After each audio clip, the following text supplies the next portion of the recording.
Goddess of Love here again. Kamusta kayo dyan mga goddess ko? So, yeah, another reading tayo today for you, all signs, no? Tignan natin anong mga possible, no?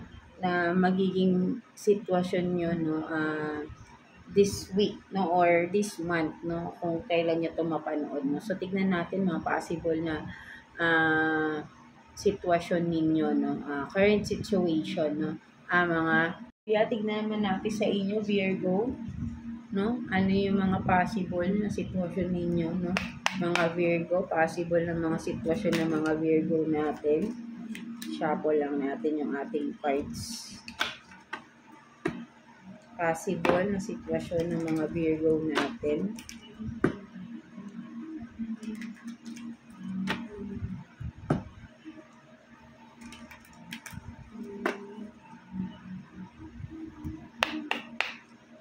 For Virgo, no? 3 cards for Virgo.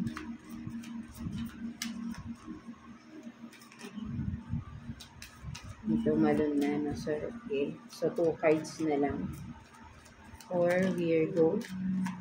So, 1 card na lang. May kumalun again. So, sige na nga. So, meron tayo dito Gaya, no? Meron tayong Gaya.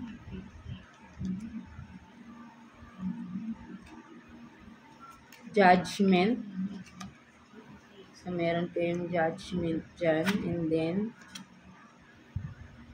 authenticity, no? Mga Virgo natin, no? So, ang nakikita ko rito, no? For some of you, no? Maybe, kailangan nyo ng deeper connection, no? With the Mother Earth, with the nature, with this Gaia, na parang kailangan nyo ng mag-energize, no? For some of you, baka nade-drain na masyado yung energy ninyo, no? For some of you na naniniwala sa mga meditation within the nature, no? Para have this deeper connection sa nature, no? Parang tinatawag kayo, no? Si Mother Earth kasi to si Gaia, no? Parang siguro for some of you, masyado rin kayong concerned sa earth, sa nature, sa anong tawag ba dito? Environment, no? May isang tawag doon na magandang word no? But then, ang nakikita ko rito, no? Mas ma-energize kayo if you will have this meditation, no?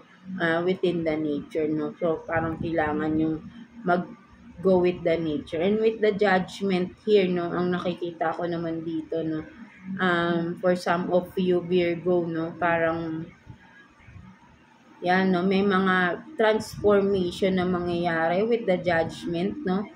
For some of you, may mga pagbabago nangyayari sa sarili ninyo, sa physically, no, ayun yung mas nakikita ko rito for some of you, no. May mga binabago kayo sa sarili ninyo, at with the Judgment, no, marami nang nakakapansin ng mga pagbabago sa sarili ninyo physically, no. So nagkakaroon ng improvement, no, yung mga changes na ginagawa ninyo, no.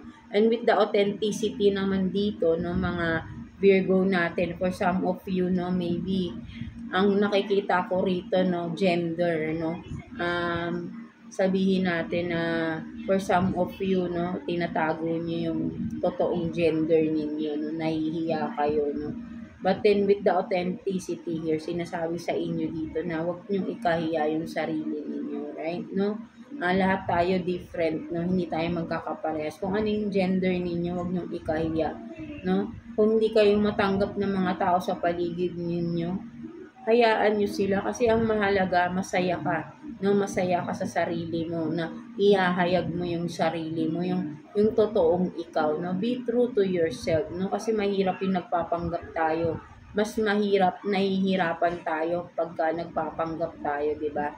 Basta masatisfy lang natin yung ibang tao. Paano naman tayo? Nabuhay tayo sa mundo para maging masaya para sa sarili natin, di ba? Huwag nating gawin yung buhay natin para maging masaya ang ibang tao. Kailangan maging masaya ka. And being truthful to yourself, no? Yun yung happiness na makukuha mo no, yung pinaka